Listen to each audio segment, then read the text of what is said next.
Salam di dalam kasih daripada Tuhan kita Yesus Kristus kepada seluruh jemaat Church of Singapore Taiseng dan pimpinan yaitu Pastor Gunawan Iskandar, Pak Andi Soleman, dan Pak Daryadi. Sekali lagi, saya pada hari ini hanya mau mengencourage, menguatkan saudara-saudari. Walaupun apa yang terjadi di dunia saat ini, tapi kita terus mengasihi, terus melayani Tuhan, karena kita tahu satu waktu kita akan mendapat upah daripada Tuhan Yesus. Nah, dari 2 Timotius pasal yang ke-1, ayat yang ke-9, firman Tuhan katakan, 2 Timotius 1 ayat 9, dialah yang menyelamatkan kita dan memanggil kita dengan panggilan kudus. Jadi saudara dan saya diselamatkan karena ada maksud Tuhan, yaitu memanggil kita, mengundang kita dengan panggilan kudus. Bukan berdasarkan perbuatan kita, melainkan berdasarkan maksud dan anugerahnya sendiri yang telah dikaruniakan kepada kita di dalam Kristus Yesus sebelum permulaan zaman. Jadi Tuhan menyelamatkan kita dengan maksud mengundang kita suatu panggilan kudus. Nah, apa itu panggilan kudus di dalam kehidupan saya dan kehidupan seluruh jemaat daripada Church of Singapore Taiseng?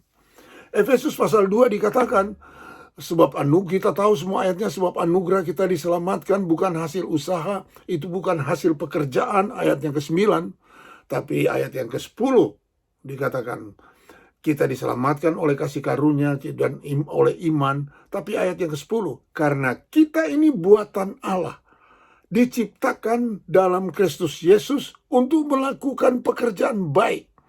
Jadi saudara dan saya diselamatkan ada tujuan untuk melakukan pekerjaan baik. Bahkan di ajaib terjemahan daripada New Living Translation dikatakan, for we are God's masterpiece. Buatan yang paling indah, yang paling utama di dalam buatan Tuhan. He has created us anew in Christ, so we can do the good things He planned for us long ago. Jadi Tuhan itu menyelamatkan kita dengan maksud panggilan kudus. Apa itu panggilan kudus? Matius 5 dikatakan kita ini adalah terang dunia. Kita ini adalah garam dunia. Jadi bagaimana kita jadi terang dunia yang gelap ini? Ayat yang ke-16 dari Matius 5, demikianlah hendaknya terangmu bercahaya di depan orang supaya mereka melihat perbuatan yang baik dan memuliakan Bapa yang di surga. Jadi kita ini diselamatkan supaya kita berbuat baik. Kalau agama lain mengajarkan kalau kita berbuat baik, baru mungkin kita diselamatkan. Tapi saudara dan saya, kita diselamatkan oleh kasih karunia Tuhan, dan kita ini adalah ciptaan Tuhan, masterpiece yang paling utama untuk melakukan perbuatan baik, pekerjaan baik. Apakah itu pekerjaan baik itu? Itu yang namanya panggilan kudus, yang tadi di 2 Timotius 1 ayat 9. Kita semua tahu bahwa kita ini adalah imam dan rajani. 1 Petrus 2 ayat yang ke-9. Tetapi kamulah bangsa yang terpilih, imamat yang rajani, bangsa yang kudus. Maksudnya kita ini imamnya Tuhan dan kita juga rajanya Tuhan, rajanya perwakilan Tuhan. Apa artinya imam dan raja? Dikatakan masih banyak ayat, nanti saudara bisa periksa sendiri, yaitu di even di Keluaran, semua tuh ada. Keluaran 19, kita ini adalah imam dan bangsa yang kudus, imam dan raja.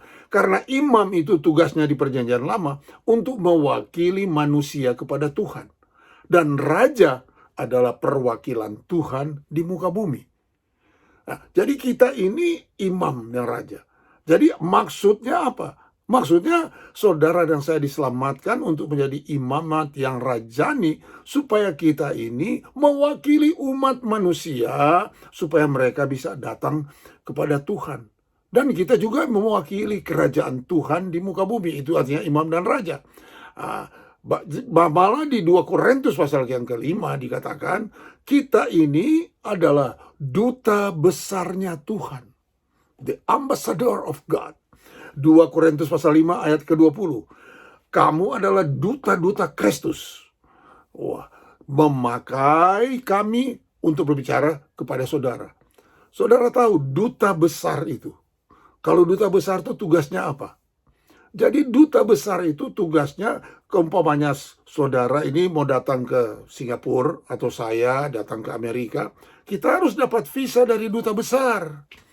Jadi panggilan kudus bagi saudara dan saya, karena kita ini duta besar kerajaan Allah, ambasadornya Tuhan, maka kita ini harus membuat banyak visa orang masuk kepada kerajaan surga.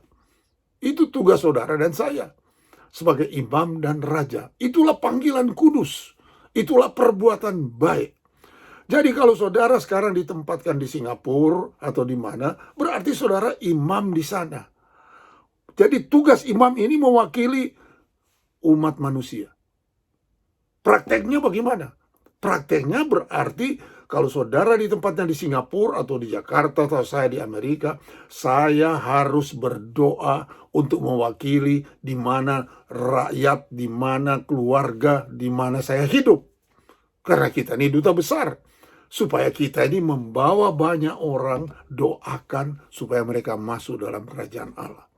Dan kita juga representatif daripada Tuhan di muka bumi. Sebab itu kita harus banyak Tuhan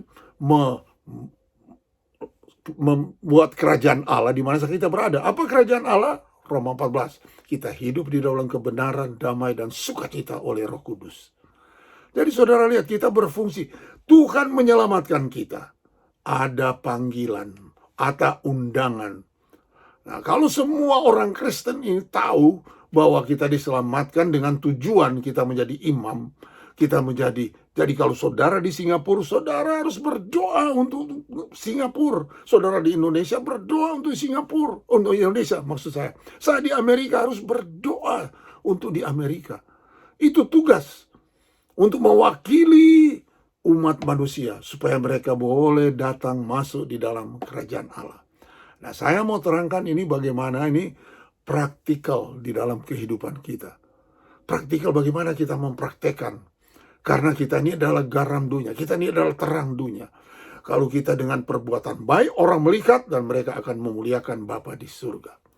Nah, di 2 Timotius 1 tadi, waktu Rasul Paulus menulis kepada Timotius, ini surat yang terakhir daripada Rasul Paulus. Saudara baca di pasal 4, dia bilang dia telah mengakhiri pertandingan dan lain-lain. Jadi dia ini surat yang terakhir sebelum dia dihukum mati. Nah, di dalam surat itu, di dalam 2 Timotius 1, di ayat yang ketiga, dikatakan begini. Aku mengucap syukur kepada Allah yang kulayani dengan hati nurani yang murni. Jadi dia katakan, dia melayani Tuhan dengan hati nurani yang murni. Ayat ke-9, baru dia katakan yang tadi saya baca, yaitu kita ini diselamatkannya untuk memanggil kita dalam satu panggilan yang kudus.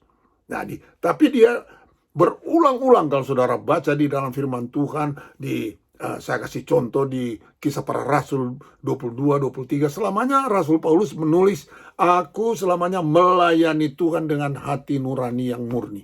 Kenapa ini penting? Dan bagaimana untuk menjaga hati nurani? Saya 40 tahun lebih melayani Tuhan. Bagaimana itu yang paling saya jaga supaya hati nurani saya ini tetap murni di hadapan Tuhan. Karena jangan lupa, fondasi di mana saja, Tuhan itu membaca hati, bukan melihat model kita, bukan melihat tuh apa yang kita lakukan. Itu pertama dia lihat hati kita. Sebab itu bagaimana menjaga hati nurani yang murni supaya kita boleh merespons akan panggilan Tuhan. 1 Samuel 16, Tuhan melihat hati.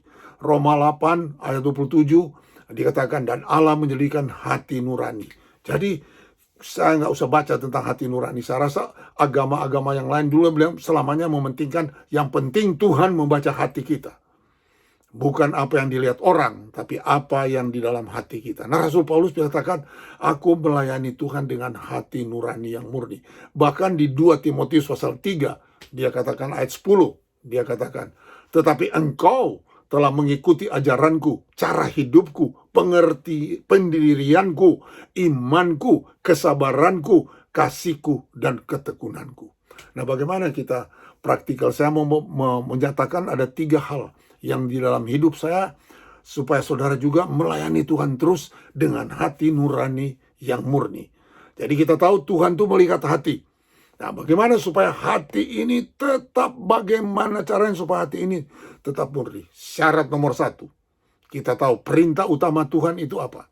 Dari Matius 22, saya rasa kita semua kalau tahu akan ayat ini. Ayat 36, perintah manakah yang paling utama di dalam hukum Taurat? Jawab Yesus, kasihilah Tuhan Allahmu dengan segenap hatimu, dengan segenap jiwamu, dengan segenap akal budimu. Dan perintah yang kedua, yang sama dengan itu, ialah kasihilah sama manusia seperti diri sendiri. Jadi hukum yang pertama, yaitu kita harus mengasihi dengan kasih daripada Tuhan atau kasih agape. Nah, jadi kalau kita hati nurani murni, bagaimana? 1 Korintus 13, ayat 3, ini kita harus saya tahu kalau orang menikah dikasih ayat 1 Korintus 13. Tapi 1 Korintus 13 ayat 3 dikatakan gini. Sekalipun aku membagi-bagikan segala sesuatu yang ada padaku, bahkan menyerahkan tubuhku untuk dibakar, tetapi jika aku tidak mempunyai kasih, sedikit pun tidak ada faedahnya bagiku. Oh, haleluya. Dikatakan, walaupun kita menyerahkan, membagi-bagikan segala sesuatu yang ada padaku. Wah, yang punya rumah, jual mobil, semua dibagi-bagikan. Tapi kalau nggak punya agape love, itu semuanya itu adalah kosong. Saya mengembalakan dari tahun 81, ini 40 tahun. Kalau saya aja khotbah sekarang, kalau saya tidak berdasarkan kasih, semua itu cuma knowledge. Tapi kalau berdasarkan kasih, maka orang itu bisa dibangun. Bagaimana saya mendoakan orang? Bagaimana saya melayani sesama manusia? Kalau nggak ada kasih semua, bahkan dikatakan di sini, bahkan menyerahkan tubuhku untuk dibakar. Wah, saya nggak mau. Kalau tahu kalau saudara mau dibakar. Tapi kalau tidak mempunyai kasih, tidak berguna. Jadi apa saja yang kita lakukan? Kalau saudara ditugaskan sebagai usher itu dengan kasih. Saudara mungkin bagian puji-pujian, main musik dengan kasih. Saudara tuh mungkin yang main memimpin puji-pujian atau worship leader dengan kasih. Saudara melayani di sekolah minggu, lakukanlah semua dengan agape love. Baru itu ada faedahnya. Jadi yang pertama saudara harus ingat, semua kita harus melakukan dengan kasihnya Tuhan. Agape love. Kalau enggak berguna. Bayangkan mau bakar tubuhnya dan menyerahkan semua harta. Nah, jadi syarat utama itu di dalam hal apapun juga. Nah, kedua, Yohanes 3 ayat 30. Ia harus makin besar, tetapi aku harus makin kecil. Atau di terjemahan lain dikatakan, dia harus semakin bertambah, aku semakin berkurang. Jadi di dalam pelayanan kita, bukannya kita ini yang supaya kelihatan hebat, supaya orang bilang, wah khotbahnya bagus dan lain-lain. Bukan itu. Tapi Yesus yang semakin besar. Artinya apa?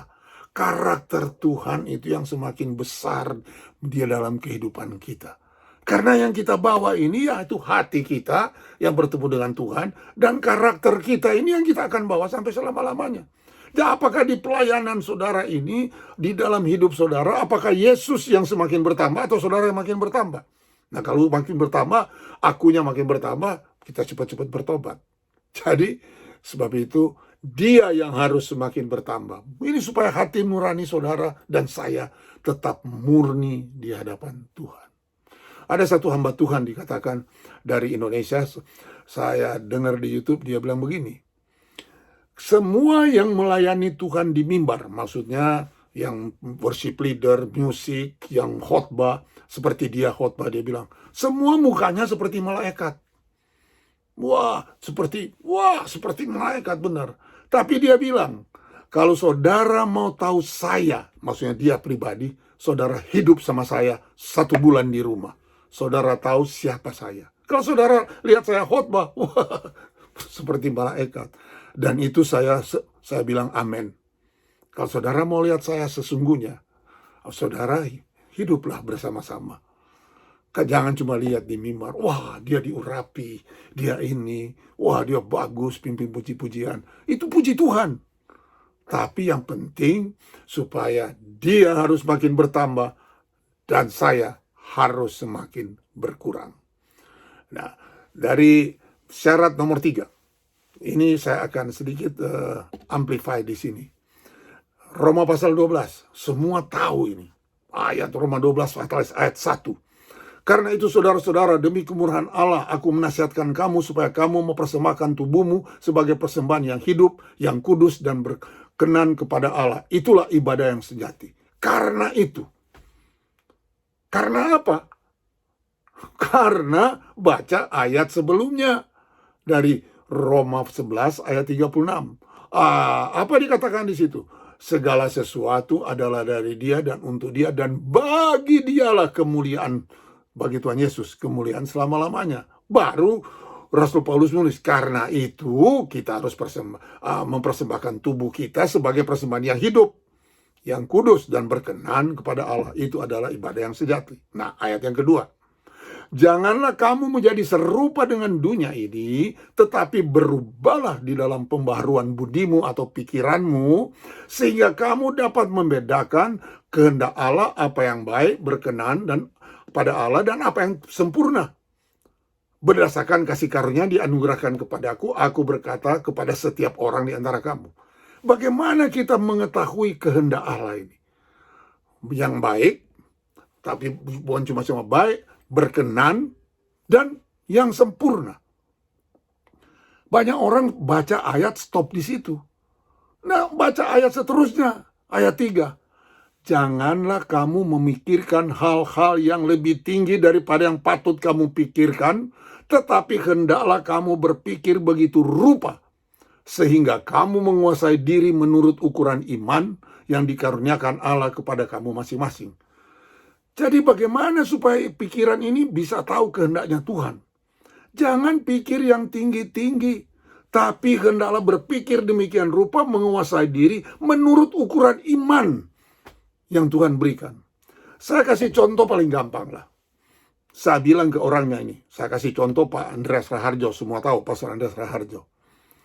Saya bilang ke dia, saya mengembalakan gereja di desa. Pastor Gunawan udah pergi, beberapa udah pergi di Paso dan di lain-lain tempat di desa di Manado. Desa saya Tuhan tempatkan di sana. Desa yang paling tidak aman dulu itu tidak usah, itu kasihan. Tapi saya jemaatnya 100 lebih di satu desa situ. Desa lain ada 4 desa. Saya nggak iri kepada Pastor Andreas Raharjo yang di Surabaya, yang jemaatnya mungkin 2.000 lebih, katanya 2.700 sebelum COVID. Kalau saya 100, senapnya iri. Karena apa? Itu ukuran iman yang bagi saya. Sebab itu banyak hamba Tuhan, pendeta tuh mau bikin gereja, yang satu mau berhasil, yang satu mau bikin, yang mau saingan dan saingan. Karena nggak tahu ukuran iman. Kalau kita dikasih porsi di desa, kita lakukan, kita sukacita, saya sukacita melayani Tuhan. Karena itu porsi saya, iman. Saya nggak mikir, kenapa saya ditempatkan di desa, kenapa yang lain di kota, kenapa JPCC itu banyak, benar dan lain-lain. Loh, dia ukuran iman mengucap syukur. Karena mereka dipakai Tuhan. Saya bilang sama Pak Andrea, saya kasih contoh kamu sama gue.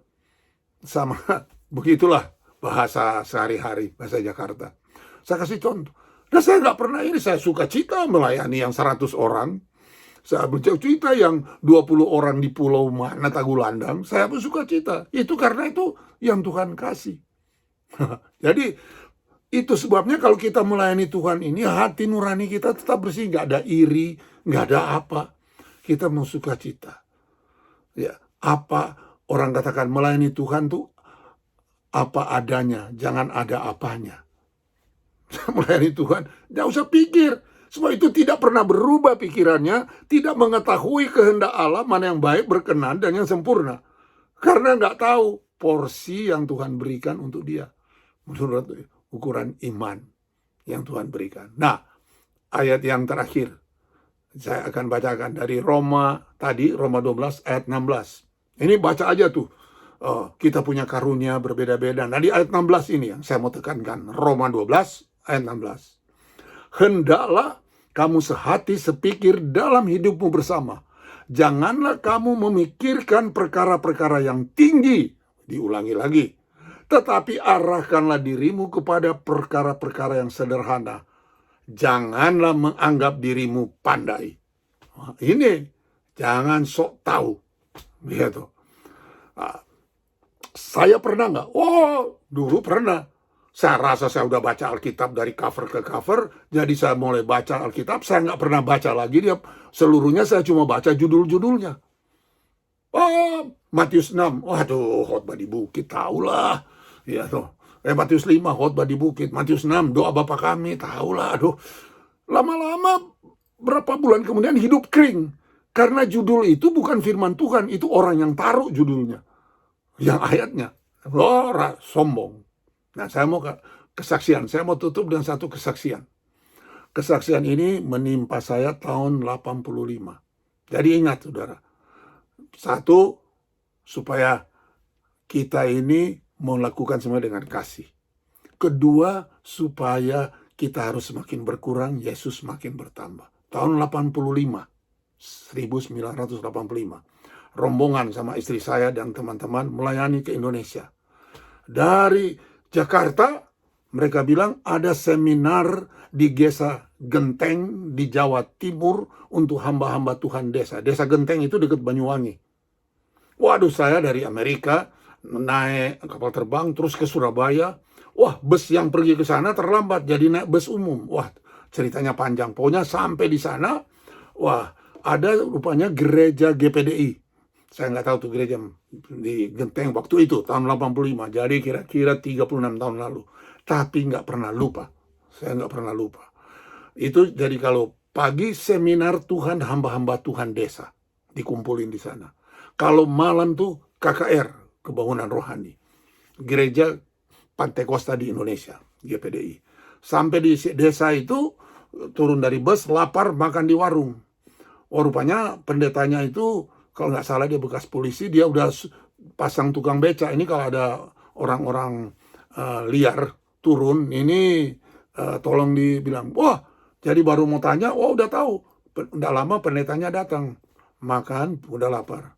Lalu dia bilang, ini sebentar ada KKR, oke. Tapi di sini harus pakai dasi. Nah, ini orang dari Amerika, baru turun dari pesawat di Jakarta, satu malam terus ke Surabaya, terus ke Genteng di Jawa Timur. Saya nggak pernah lupa ini. Jadi sampai di sana, waduh nggak punya dasi, pinjem loh Pak Pendeta. Jadi pinjem. Saudara tahu tuh gereja tuh agak sempit dari beton, tapi mimbarnya tuh tinggi. Nah, malam pertama saya khotbah. Oh, Amerika ini, dari Amerika. Jadi Amerika waktu khotbah berapi-api, siapa mau dijamah Tuhan, maju ke depan. Nah, terus terang jemaatnya itu ya mbok-mbok yang pakai sarung, itu pakai sarung. Wah, saya bilang, maju ke depan, ibu, bapak semua yang mau dijamah Tuhan. Tahu nih roh Amerika, roh ini sombong sok tahu. Begitu mereka maju, saya bilang maju ke depan. Mereka dari belakang ini ibu-ibu pakai sarung, mereka tuh berlutut terus maju. Nah, kan susah lagi berlutut maju, kok bagaimana nyampenya? Ya tuh, di depannya kira-kira mungkin ada 20 meter. Wah, bagaimana? Saya bilang, ibu-ibu silakan berdiri, maju ke depan. Tidak ada satu saudara yang respons akan panggilan saya. Nangis. Wah, merayap maju ke depan, Tuhan mau bertobat.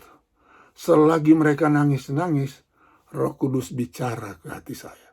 Sampai sekarang saya masih ingat. Kamu Paul, sok dari Amerika, mungkin kebanyakan seminar, belajar sekolah Alkitab, anggap diri lu pandai, tapi hati kamu tidak setulus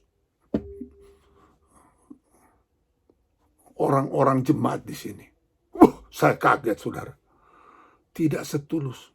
Ini yang namanya Roma 12 ayat 16. Jangan menganggap dirimu pandai. Terus terang apa yang saya lakukan, saudara. Nah, itu kan mimbarnya tinggi. Saya ngumpet di belakang mimbar dan saya berlutut minta ampun. Mulai dari itu, saya lebih senang pelayanan di desa. Mulai dari itu. Tuhan merubah. Karena yang Tuhan lihat hati. Kita kebanyakan ilmu, hatinya nggak tulus. Ya, saya bisa cerita banyak lagi soal gini. Hatinya nggak tulus. Tuhan ngomong, Roh Kudus ngomong. Saya langsung berlutut. Mereka juga nggak nyampe-nyampe ke depan. Jadi saya ngumpet di belakang.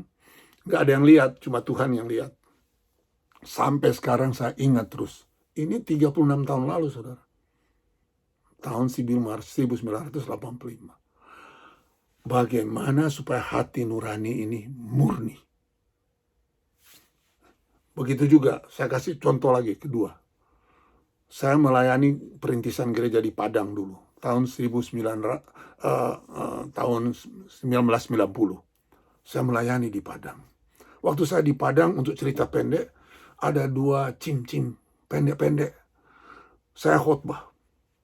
Tiap kali saya khotbah, saya kan udah siapin ayat-ayatnya. Tiap kali saya khotbah, ini ayat, saya sampaikan ayat itu seperti tadi. Saya bilang, 2 Timotius 1 ayat 9. Tuhan menyelamatkan dengan panggilan kudus. Tiba-tiba saya lihat ini 2 tante-tante cim-cim ini, mereka tuh bisa ngeja semua. Apa yang saya ngomong, mereka ngomong. 1 kali, 2 kali, 3 kali, lama-lama saya tanya kepada leader di sana. Itu siapa sih yang 2 sana, itu yang kecil-kecil itu? Oh pastor, mereka tidak menikah. Mereka adik kakak, punya apotek. Kerjanya tiap malam tuh berdoa, dan berdoa. Waduh, saya bilang, kita ini cuma kebanyakan ilmu. Tuh, di situ juga saya belajar. Masih banyak kesaksian. Tapi yang di genteng itu, sampai sekarang saya nggak pernah lupa. Bahwa yang Tuhan lihat hati. Sebab itu saya mau encourage, mau membangun saudara-saudara sekalian. Terus melayani Tuhan. Walaupun tidak ada orang lihat pelayanan saudara. Tapi Tuhan lihat hati saudara. Hati saudara mengasihi. Hati saudara mau membuat Tuhan Yesus itu makin lama makin menjadi besar. Dan kitanya semakin kecil. Dan kita melayani dengan kasih Tuhan. Dan hati kita ini tulus. Orang nggak tahu, tapi Tuhan tahu. Hati nurani kita ini murni. Karena modal ini yang kita akan bawa sampai kepada selama-lamanya.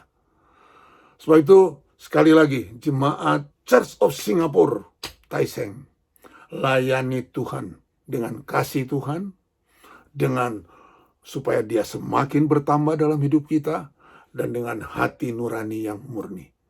Tuhan Yesus memberkati kita sekalian. Amin.